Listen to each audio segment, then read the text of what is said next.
सम, विषम, मूळ, जोडमूळ, सहमूळ, त्रिकोणी, चौरस व संयुक्त संख्या म्हणजे जे संख्यांचे विविध प्रकार आहेत त्याविषयी माहिती घेणार. तर पहिली संख्या आहे समसंख्या.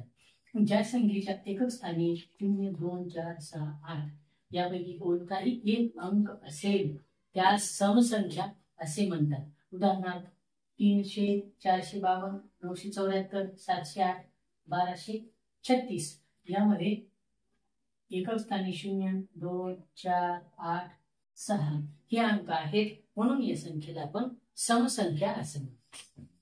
दुसरा आहे विषम संख्या. ज्या संख्येच्या एकक स्थानी 1, 3, 5, 7, 9 यापैकी कोणताही एक अंक असेल त्या संख्येला आपण विषम संख्या म्हणतो. 109, 207, 355, 911, 773 या संख्यांच्या एकक स्थानी 9, 7, 5, 1, 3 हे अंक आहेत म्हणून या विषम संख्या आहेत.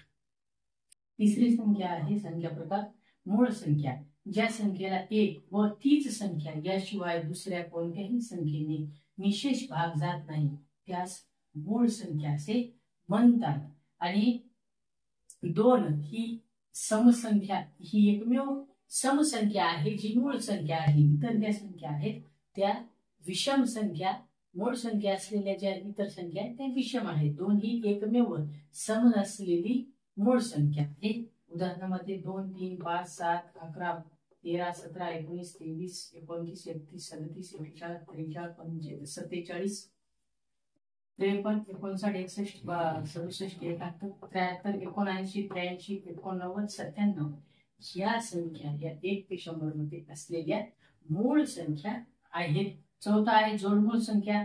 ज्या दोन मूळ संख्यांमध्ये 2चा फरक असतो त्यास जोडमूळ संख्या असे म्हणतात. 1 ते 100 मध्ये जोडमूळ संख्येच्या 8 जोड्या आहेत. 3, 5, 5, 7, 11, 13, 17, 19, 29, 31, 41, 43, 59, 61, 71, 73 या जोडमूळ संख्याच्या 8 जोड्या आहेत ज्यांच्यामध्ये अशा मूळ संख्या ज्यांच्यातला फरक हा 2चा आहे. तसंच 5वा जो प्रकार आहे तो सहमूळ संख्या किंवा सापेक्ष संख्या. ज्या जोडीतील संख्यांना 1 हा एकच सामायिक विभाजक असतो त्या संख्यांना सहमूळ संख्या म्हणतात.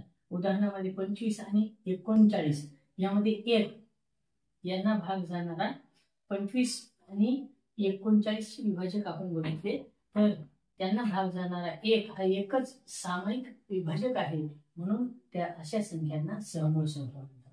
6वा आहे त्रिकोणी संख्या. ज्या संख्या ठिपक्यांच्या त्रिकोणी मांडणीत दाखवता येतात किंवा लगतच्या 2 संख्यांचा गुणाकार भागिले 2 ह्या सूत्राने काढता येतात त्यास त्रिकोणी संख्या म्हणतात. उदाहरणामध्ये 3, 6, 10, 15 या ठिपक्यांच्या सहाय्याने संख्या आपल्याला दाखवता येत आहेत. तसंच 5 आणि 6 यांच्यामध्ये त्रिकोणी संख्या कोणती आपल्याला काढायची असेल तर 5 आणि 6चा गुणाकार आणि भागिले 2 तर 30 भागिले 2 15 म्हणून 15 ही एक त्रिकोणी संख्या आपल्याला मिळते. 7वी संख्या आहे चौरस संख्या किंवा पूर्ण वर्ग संख्या. ही एकाच संख्येला त्याच संख्येने गुणून येणारी जी संख्या असते त्याला पूर्ण वर्ग संख्या म्हणतात. आणि 1, 9, 16, 25, 36, 49, 88, 100 त्याची उदाहरणं आहेत. म्हणजे 1 चा वर्ग 1, 3 चा 9, 4, 16, 5, 25, 6, 36, 7, 49, 8, 1, 8, 9, 81, 100 म्हणजेच त्याच संख्येने त्या संख्येला गुणणे त्याला चौरस संख्या किंवा पूर्ण वर्ग संख्या असं म्हणतात. 8वी संख्या संयुक्त संख्या. ज्या संख्येला 1 व ती संख्या याशिवाय इतर संख्येने विशेष भाग जातो त्यास संयुक्त संख्या असे म्हणतात. म्हणजे मूळ संख्या आपण पाहिल्या की 1 ते 100 मध्ये मूळ संख्या 25 आहेत म्हणजे संयुक्त संख्या. पण 1 ही कशी आहे की मूळही नाही आणि संयुक्तही नाही म्हणून 74 संख्या या 1 ते 100 मध्ये संयुक्त संख्या आहेत. उदाहरणामध्ये 10 या संख्येला 1 व 10 सोडून 2 आणि 5 ने सुद्धा निशेष भाग जातो म्हणून 10 ही तशी संयुक्त संख्या आहे.